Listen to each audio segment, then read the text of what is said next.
Niko na Dahlain Badi na leo tumemtembelea tuje kushare mambo kadhaa. Ujue katika maisha kuna mitihani.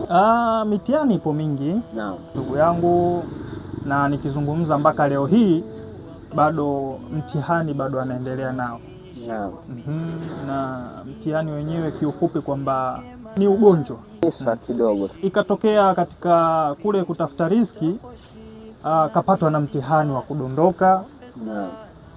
Kwa hiyo mpaka leo hii kiufupi kwamba viungo vyake havipo sawa.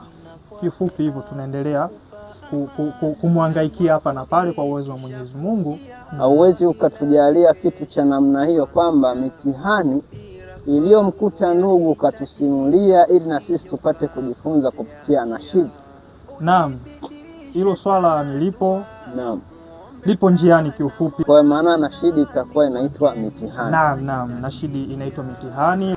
Naam, alhamdulillah, kama tulivyomsikia brother wetu Dahlain Badi anatueleza kwamba ametujalia Nashidi iitwayo mitihani. Almuhim, twende tukamsapoti na tuisapoti kazi yake YouTube Dahlain Badi na mitandao mingine ya kijamii ikiwemo TikTok Dahlain Badi kwa ajili ya kumtia nguvu brother wetu na kuitia nguvu kazi ya Nashid. Alhamdulillahi Rabbil Alamin.